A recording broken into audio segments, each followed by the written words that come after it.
Good evening everyone. আজিৰ দিনটো পাৰ হ'ল।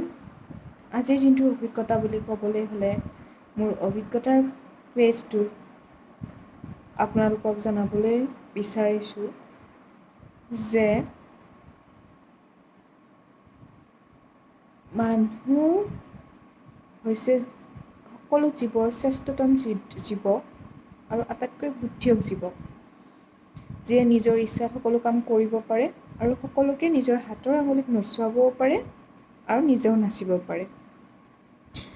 এতিয়া এইটো কথাটো হৈছে সকলোৰে ভাল বেয়া বা কোনে কি সুৰত বা কোনে কি চিন্তা কৰি কি কথা কয়, সেইখিনি কথা প্ৰত্যেকেই প্ৰত্যেকৰ কথাটো বুজি পায়।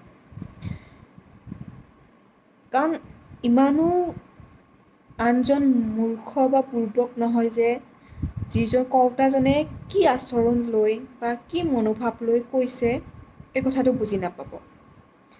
পাৰ্থক্য মাথো এই দুয়োটাৰ ইমানেই, যিজনে ব্যৱহাৰ কৰিব বিচাৰিছে বা যিজনে যিটো মতলবত বা যিটো ক্ষেত্ৰত কথাটো কৈছে, শুনোতাজনে যদি সেই ব্যক্তিজনৰ প্ৰতি এটা ভাল মনোভাৱ আছে তেনেহ'লে সেইটোক ভালভাৱে লৈছে, আৰু যদি সেই ব্যক্তিজনৰ প্ৰতি অকণমান শংকা আছে তেতিয়াহ'লে অকণমান কথাটো টেকনিকেলি চিন্তা কৰি যে এই কথাখিনি মোক কিয় কৈছে এই কথাষাৰ চিন্তা কৰি কামটোত আগবাঢ়িছে। ঠিক তেনেকুৱাই ঘটনা মোৰ লগত হ'ল আজিৰ দিনটোত। আগৰ পৰাই মোৰ অকণমান মানুহজনৰ প্ৰতি ডাউট আছিলে।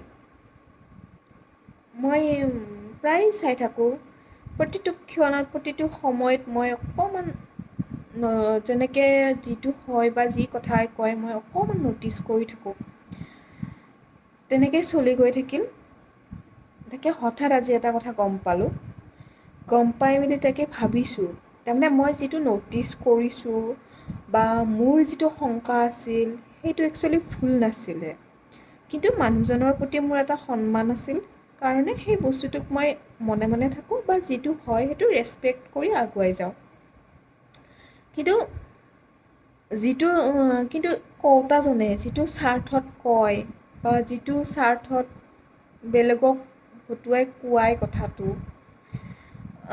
সেই যিখিনি কথা ক'লে বা বেলেগৰ হতুৱাই কোৱালে, সেই কথাখিনিত হয়তো তাৰমানে বাহিৰৰখিনিক বা ওচৰ পাজৰত যাৰ হতুৱাই কোৱাইছে বা বেলেগক দেখুৱাই হাজাৰজনক হয়তো দেখুৱাইছে যে তেওঁৰ সেই বস্তুটোৰ প্ৰতি বহুত লাগাও, মানে বহুত টান আছে, সেই চিন্তা কৰিয়েই মানে কৈছে বা বহুত কিবা কৰি কৈছে, কিন্তু একচুৱেলি সেইটো কথা নহয়।